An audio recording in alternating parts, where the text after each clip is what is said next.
She went behind me to double check. Mm-hmm. And she just flat out came back up and she was like, look, I might not agree with everything the brother say, but this part right here, he knew exactly what he talking about. Mm-hmm. And then she go back, because this is this, and this is this, and this happened, and this happened, and these motherfuckers did this, and these motherfuckers did that, and I see it right here just like he see it. Right? Mm-hmm. So, ain't nobody supposed to be 100% right. That's why we read the error when we understand in wisdom. Right. Right?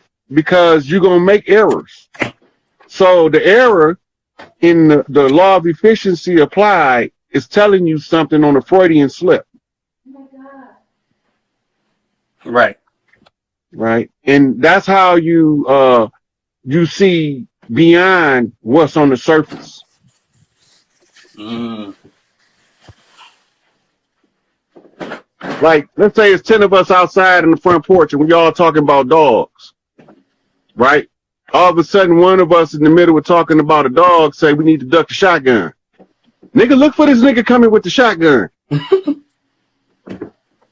Because we probably going to hear the dogs bark right before he show itself. The Freudian slip just told us he was coming. Mm-hmm. That's an example of how it worked. We weren't talking about shotguns. We was talking about dogs.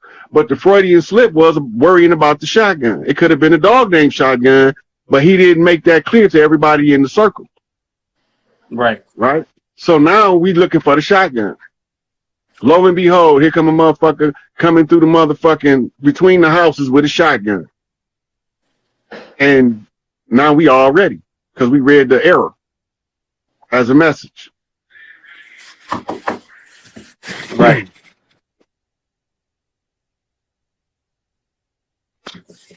What's this? What part does the Galactic Council play in our liberation? If we don't do our part, they ain't gonna play no part. Get back, get back, get back. Right? But if we do our part, they're gonna make sure that it's enforced from a galactic perspective.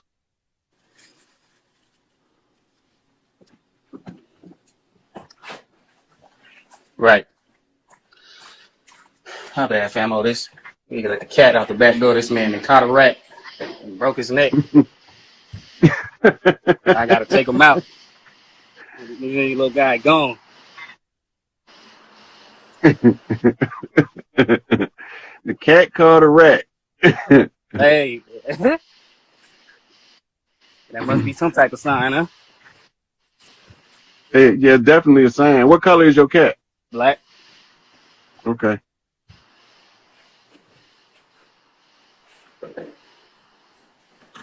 There you go. You had him outside? Yeah, she was in here panicking, that's why. Well, you know, women don't really care for them rodents too much. Right. Unless they grow up playing with them as part of their, their culture. Mm-hmm. Let me go ahead and wash these hands real quick. Right. Somebody. Now I'm gonna be thinking about that shit all night. Cause the other day, my bad, maybe you can't hear. Because the other day, I got another sign from Spirit. Like Hawks is one of my totems, and I see him everywhere I go. And the other day, I'm driving down the road, and a hawk swooped in front of the car with a rabbit. He didn't caught a rabbit, and he like Rob. When I tell you I had to brake because I was about to hit the hawk and the rabbit, like dead ass, I had to brake. And I'm like, okay, that's God telling me it's time to strike. It's time to do what I'm supposed to be doing. But man, these little messages be coming now. As soon as you tap in, it's like they come nonstop. Yeah, but see, here's the thing: everything is a message, but we don't read everything as a message. Mm-hmm. That's real. Ain't no coincidences. I see it in everything now to the point where I be feeling like paranoid. I be like, come on now, you can't think of everything. Got to be symbolism. Well, stop telling yourself that, because that's where the paranoia comes from. If you go back to Elijah Muhammad said there's been thousands and thousands and thousands of signs. This shit is about to be a wrap. Elijah Muhammad said that back in the 60s. Right? So how many more signs has been given to us since then? So it's a lot of signs that we haven't been reading. We just been letting them go past, trying to fit into the society that was designed to oppress us. Mm.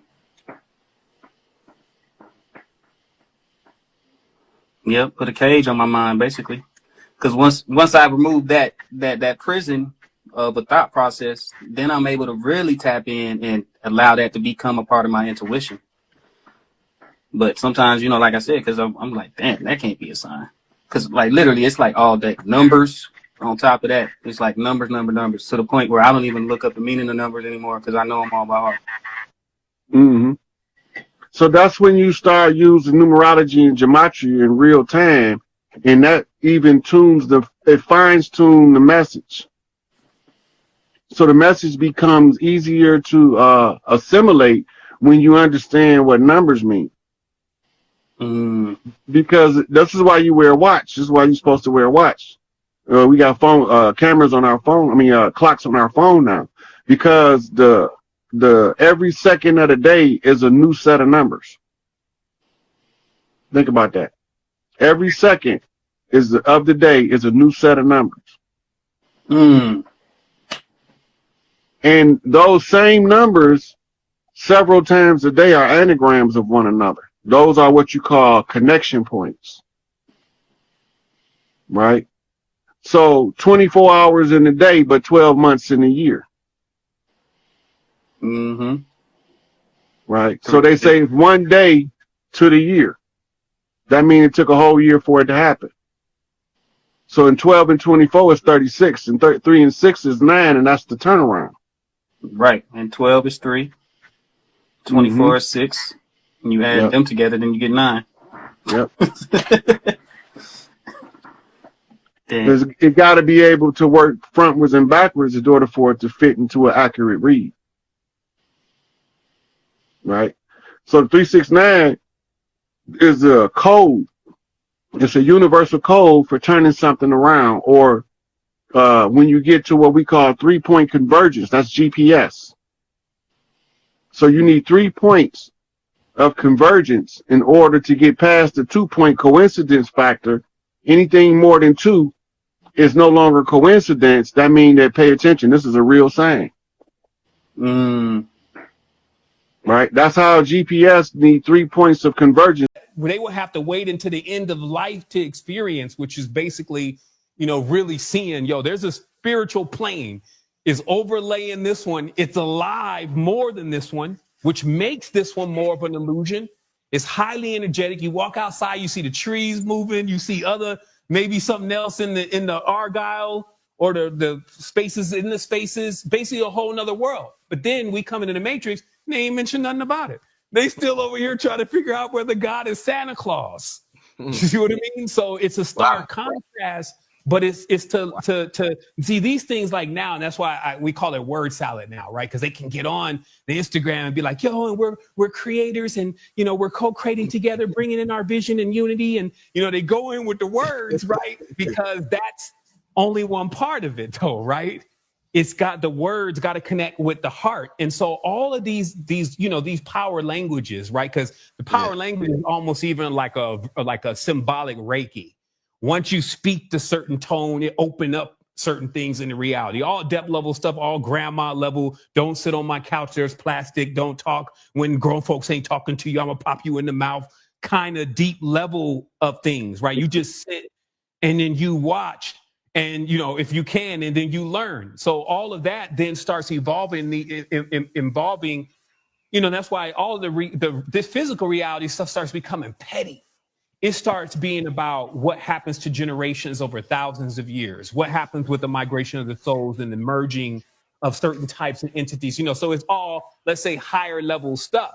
So on the lower levels, we have, let's say, this language, and they even pointed it out, Arabic and Hebrew, because you got to understand what they do Kabbalistically, right? But they're just like these derivative languages. One is used to handle the government. One is used to handle the lowest layer of the spiritual world. The priestcraft use one language, and then the gubernatorial uses another language, and then tries to manage the people through that language.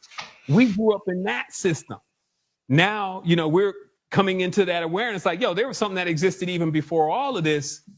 And then that's when we start getting into, hey, I'm the creator of my reality. That's something that you don't just say, though. You, of course, step into that. And then you realize, now I know what I'm talking about. And it hit me the other night. It was simply saying this.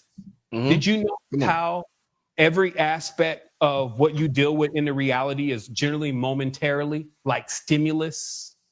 Like at every moment, you're feeling like, hey, I'm going to go in here and talk to my daughter. Hey, I'm going to go in here and get on the show. Or, hey, even the 7 from 10 minutes ago is basically gone. Like that was momentary. Were we ever going to see that 7 again? You see me? So a lot of this stuff is, when you really just meditate on it, all the same thing. And then that thought sometimes will send you into like this into a frequency where it's just all of a sudden like, you know what I mean? It'd be just like that. That's what we call the codes to the matrix, because you could just be sitting in something and then it'll hit you with like, hey, don't you see it's all impulses? It's all fleeting. So that makes it all the same thing. Nothing. And then from that point, the whole reality be gone and it feels good. You know what I mean? So this is, that constant growth. So yeah. But even the Christians, they got a verse in the Bible that said, he that dies but yet lives shall find eternal life. What are they talking about? The death of the ego. Not of the physical self, but the ego. Right? Because when you dispense with the ego, you can see eternity. We eternal beings. In infinite bodies. And Noble Drew Ali say truth and falsehood strangely mixed. This reality is the illusion that we using to express our creative potentialities. All of the alphabet was wrote by somebody. Who wrote them? Who wrote English alphabet? Who wrote Greek alphabet? Who wrote the Arabic alphabet and the Hebrew alphabet? What was they doing? Just sitting there and say, I just need to write some letters? Right? But when you study the occult sciences, you find out that all of the letters is assigned a whole bunch of energy frequencies. Exactly. It got a color attached to it. It got a musical note attached to it. Right? It got a number attached to it. Right? And it got a shape attached to it, geometry, trigonometry. Right? So every letter has a frequency, and when you put them together, it's like playing a harmonica. And this is where we get the verbal expressions using the language to somebody that we don't even know who wrote it. So we following the linguistic patterns of somebody we don't even know who he is. Yep. And that is because that's who's controlling this reality. Because he's defined the reality by the confines of words expressed in frequency, color, tones, pitch, weight, and density. And once you understand that, you see beyond the words, and now you're moving into the realms of psychic expression. So in terms of, and this is absolutely amazing. I can't stress that enough tonight. So shout out to, once again, we got 4,300 people in here. Shout out once again to everybody in the chat. In terms of, we talked about the ego. Oh, thank you. All right, thank you. We talked about the ego separating things, and Rod talked about, Seven talked about how the ego likes to separate things. You know, there was a scene in the Matrix when Neo was trying to bend the spoon, and the little boy told Neo, "Realize that you are the spoon." I think, and I'm he said, there is no spoon. There is no spoon. Yeah, yeah. There is no spoon. So, what? Saying that to say, we're taught to command reality, right? You have to command reality. You have to command things into existence. When I want something, let's say I wanted Rod and Seven. We got to like, you know, use references. When I wanted Seven laughing, when I wanted to do this show tonight, I didn't command Seven. I command you to do this show. He would say, "Nigga, get the fuck out of here." This nigga. If I would have said, "Rod Hayes, I command you to do this show today," he would say, "This nigga Rich is on drugs, brother Rich." But no, I had to ask Seven. I had to ask Rod, and they realized my intentions is a certain way, so they agreed to it. what I want to ask you when it comes to, because we know nothing is separate in our reality, our environment is an extension of our body. So let's say, what's that? What do they call that when if I want this bottle to move with my eyes? What's that called? Telekinesis. Telekinesis. Do we have to use the same approach with these objects that we call inanimate, that we know is energy, that we know is intelligence, because we know the ether surrounds everything around us. So when we're talking to the ether disguised as a water bottle and we wanted to move, should I ask the bottle to move like I asked Rod Hayes to do the show? Is that the same approach? Because some people say command it. So I'm like, if we're going to get back to this high level of science where we could tap into telekinesis, do we command it or do we ask it like I asked Rod Hayes at Act 7711? So look. With telekinesis, you using your mind, yes, right? Sir. Yeah. You using your mind. Okay, it's like draw inside the lines, right? Color inside the lines. What happened when the lines is moved in the point where reality and ideas merge and become one? And imagine that you took the energetic outline of the bottle and you move it, and the bottle in the physical world say, oh shit, I'm not in my location, I need to get on my mark for the show. Mm-hmm. So in the 3D world, it looked like it slid across the table because you energetically moved its place. Right. So it's psychic powers. You learn how to use the psychic powers by exercising the psychic power. Yeah. Mm-hmm. Yeah. Right. You won't never learn how to use it if you don't try it. Mm-hmm. Mm-hmm. Right. You have to try it first. Mm-hmm. They got other things that they call telekinesis, but they're a little bit different. Like you got chakras in the palms of your hand. You can concentrate energy and roll the pencil across the table if you know how to rev up the chakras in the palm of your hands. Mm-hmm. Right. And this is also, Rod, what I even, while you're on that point is to understand that there is energy field training. Like energy field training. Yeah, because they still have, you can go and catch some of these YouTube videos, these Nigong masters and Qigong masters that you could tell it's not a hoax. They're setting stuff on fire with one hand. One is like pulling, the other one's pushing. But these techniques, it generally involves, first of all, that you get familiar with your own energy field and realize how to project your energy field over things. Yeah. Because that's what they really show us. Like even the old heads be having energy fields so large, it's almost like they can throw their energy field around the other disciples and even pull them like the disciples is on a net. Right. And so but I'm going to get to the command side of things though, because that's another aspect. But just from the roots, the training was to develop your energy field to a point where you would be able to put your energy field over things. And in that way, you can maneuver and manipulate that energy field, just like you saw Dynamo Jack moving that sword around with him just putting his chi all over the sword. And they use these swords too to hold energies of ancestors, etc., because objects like brass can be charged with this spiritual energy, right? But then when the whole command and that whole side of things, which is more like what you start seeing in the faith-based traditions, first of all, the root of it comes from dealing with spirits from the occult level and basically constraining spirits beyond their will, which is still the other side of what goes on in these spiritual religious systems is basically, instead of being gentle and peaceable with the spirit, basically trying to entreat the spirit like an ancestor to help you with something, they try to confine and do harm or constrain the spirit, right? Which then involves these, evocations. They extorting the spirit into doing their bidding. Exactly. Exactly. And that's where you gotta command, because then there's another level where it's like a faith thing. This is where faith, is also another level of power, because it pushes into, like Rob was saying before, like a catharsism where you convince yourself so much. It's like a mania.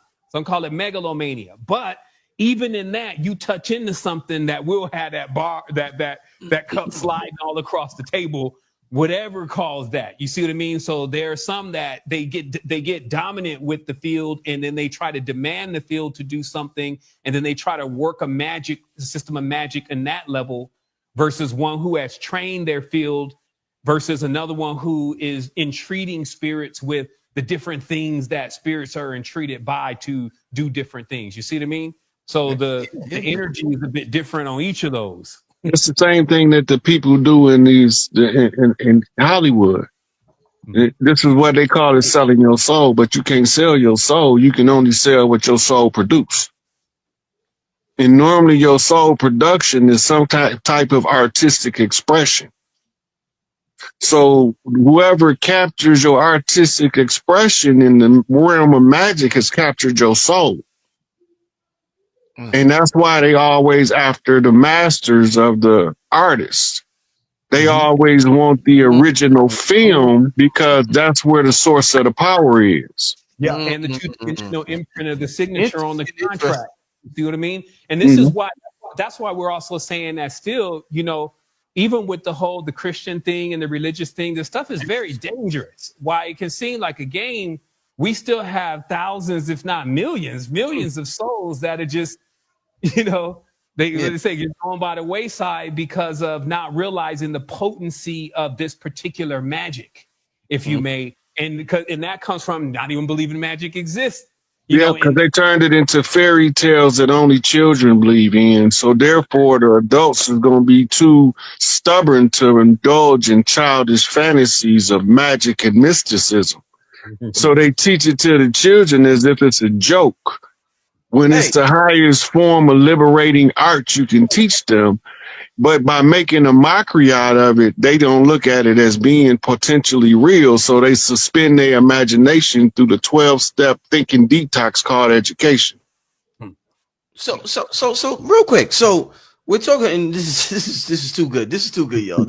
I knew it was gonna be good, but this is awesome. So speaking of fairy tale, and we're talking about, I mentioned earlier about ancient civilizations like Atlantis and telepathic civilizations. When we hear stories about us being half horse, half human, this shit was for real? Like, talk to me about, like, that was called the mythic period of Earth. Yes. Talk to me. Explain this shit, Rod. Okay, during the mythic period, you came in what's called your metaphysical form or your mythic form. Right. Many of them came in as fairies, gnomes, but now we in what's called the human phase of the development. So nobody's allowed to come in a mythic form, but you can still see the fairy in the face of the young human that's a fairy in the mythic realm. Right? So this is a genetic expression where you see the dude built like a horse, strong as a mug. He's modeling the energy of that centaur you talking about, right? Or he look like he kind of remind you of a bull, nose spread wide. He's looking like a minotaur, right? But the energy, we had to all come in human form. So Tahuti can't come in as a Benu bird. He got to come in as a man. And Osiris and Ra and Set and all of them got to come in human form. Right? And during this period, everybody got to have amnesia when you come in as a human so you can know what it's like and what you're doing to the humans when you're ruling over them. So you let the humans rule over the gods. And while they purge and they corrupt humanity through catharsis, right? The gods endure the suffering in order to liberate the souls of the new ones. And there we go. You got the flow, Seven. I have some extensive works on what I also call another missing link, which is the connection between humans and animals, and even what you see in modern shamanism. I would definitely suggest the final book by Michael Harner, where he spills the beans on just all of the indigenous cultures that he's been able to make notations on and their practices of going first through the middle world, which they show was, in trees, waterfalls, lakes, in special areas hold access, and even just drum beats at a certain BPM will put a shaman or a journeyer in enough trance to enter into those portals. And then generally, once they get into those portals, if they have a quote unquote spirit animal, which I feel like is almost like when you always see the guys riding on something like griffins and all this, that we had a animal, if you may, that we rode on that made more of like the totem animals inside of our tribes. And to a certain degree, that like those cultures who still have access to their totem animals, they be all on the astral plane doing all types of stuff, continuing to, you know, there's just a whole world for that. The mommies, the taitas, and all of that aspect of shamanism. But gleaming the knowledge that you see from these ancient medicines and what they're saying, they explain also heavily about how we have this totem side. And when you open up the third eye and you look at a person, you see, sometimes you don't even want to look at him, even as the homie, because it's like, wow, I didn't, you know, you see what's under all of that. And I feel like that the reason why we have this sheath over us right now, the cloak, if you may, that makes us all look similar enough, was a part of the covenant to basically keep what would seem like natural predators, you know, like meaning that some animals are naturally going to go into conflict, into more of a state of where they would even mix. Because even when we see, like, you know, there's huge contrast, like you were saying earlier, even between a lion and a tiger. I think that was one of your shows. Like lion and a tiger is, you know, still different, but you can mate them together. But you go one more rung up, and that's why all this is about genetics, right? When you go one more rung up, everybody's in the same body. Now you can go and have a Chinese black baby. You can go and have when meanwhile before that was really a certain type of snake. And then over here, you got maybe another kind of entity, and then they weren't necessarily mixing. You see what I mean? So I just think, you know, the jury could be still out on it, but it's not something to make finite, but it's still something to remember that the animals play a huge role in the building blocks. And a lot of this comes from the ocean. That's why I was showing, you know, those actually it all comes from the ocean first. Like they show the fish with the lips, the teeth. You go to George Haeckel's radiolaria, you're seeing even the helmets of the Mongols, you're seeing the breastplates, you're seeing the cross, you're seeing the Virgin Mary. I'll throw some pictures up here in a moment, but even in the radiolaria from the ocean, it's almost like these shells contain what later on became the pancreas, what later on became the heart, what later on became the, you know, in a way where all these forms, like when we talk about creating, a creator, like we see in the ancient texts, can put all of these different things together. You see what I mean? Like all of the stuff that we're made out of from different pieces and then meld it all together, and then it become like an organism. Then we start reproducing. You see what I mean? That's a creator. Or that could, you know, some say, hey, now that happens genetically. It happens over a period of time. But what I like to look at is just the spiritual side. And you clearly see, like you will see a cat that looks, you can see the animalistic traits, but then also when a spirit jumps into somebody, like there's certain spirits that are more numerous. They make people do certain things, but you can always even see those kind of people, you know what I mean? When you learn how to even distinguish between the spirits. So I think we have a lot going on behind the scenes with the animal powers and forces that go ignored. You mentioned the totem system. The totem system worked like this. If my totem animal is a gorilla, right? Whatever the gorilla has as his primary identifying strength, then if I focus in to the gorilla, I can harness that strength. If I need spiritual farsight, I tune in to the eagle, right? The eagle is known for his sight and his ability to fly at high altitudes. So now I use the totem of the eagle to look down on the situation from what they call the bird's eye view, right? I use the mole because I need to know what's going on in the tunnels. So the spirit of the mole will guide me through the tunnels if I tune in to the frequency of the mole, right? So the totem system, you are harnessing the frequency of the animal in order to use your psychic ability, you can tie your remote viewing to these animals.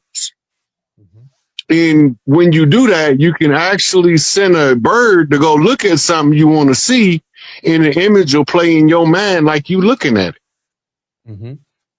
Right? This is the totem system. Yes. And how it works. Yes. This is exactly even what the power animal is. That's why they say, hey, you got to, because even when you approach these beings, it's almost like they're, it's like a real relationship. So you can't just jump into the eyes of the eagle unless you have a relationship with that spirit. And they go on journeys and they have places. And that's why, again, the ancestors are so important and being able to tap into that plane, because they'll tell you, yo, it's over here and here. You got to go there. Again, Michael Harner's book, he's got a story right in there. He went to a cave that the natives told him to go to. They told him, you don't got to take no substances. You don't got to do nothing. Just bring some food, this food. And then when you eat it, once you're done, leave a little bit out. He was in the cave. It was all pitch black. Got late at night. Then it got about 2 a.m. He's thinking nothing was going to happen. Then a spirit came through so strong. He felt the strength in his body. And then it said, I'm bison. And then rolled through. You see what I mean? So these are spirit animals. Now, somebody who can't handle that energy, because there's stories about that too. They told him, hey, if you don't leave the cave, whatever you do, anybody who's left the cave before the morning time, it didn't go well for them. So there's always, these are real things, in contrast to what we see going on in reality with the play, these are real things. So you approach the ancestor bison. I was even seeing today, this all rings in. They had this billionaire. He's like 6th richest man in the world from India. He's got this zoo and he's taken all of these animals, especially the elephants, the lions, the tigers that were slaved and stuff like that. And he's created like the most advanced. I mean, the humans don't have anything this advanced. They even use an AI. They got the spa they got the the infrared treatment for arthritis, all that, right? And they show even how the elephants went and took the chains that they were in and threw the chains, like you don't have to change around us. You see what I mean? So it's just realizing, hey, not only are these animals sentient, but people are also developing relationships with these beings, offsetting karma.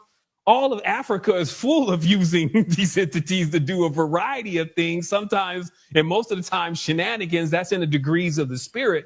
But when we're talking about, again, these pure totem animal aspect of things, they say one of the main benefits, because there could be many, but their ability to travel through the different worlds and the different planes. Like they try to make maps for how to get into certain spaces, but they always note that the power animals seem to not have the restriction in getting into certain spaces, so they often ride them. So I just, I wanted to add that in there, because we definitely have a lot with our ancestors. I'm gonna throw up some images here, just of that lion energy, because this is a lot of, but again, when we go into it deep, we often see, and this is why it becomes like, you see the rebellion, as I said before, but you also see many of the great fathers. You see that lion-like nature, right? And then you also still witness other cultures. And I got like a whole book on this that just shows in facial features how animalistic features are built within faces. And you could see it more a long time ago. You can also see clearly that a lot of the, certain races were really mating with certain livestock or had seemed to become offspring of a certain livestock. But then again, like I said, it all goes right under the carpet, because it's like, oh, okay, well, no, the animals they're lower than us. That's the main thing that'll come out. But if they're lower than us, that still makes them part of the foundation that we grew from. You see what I mean?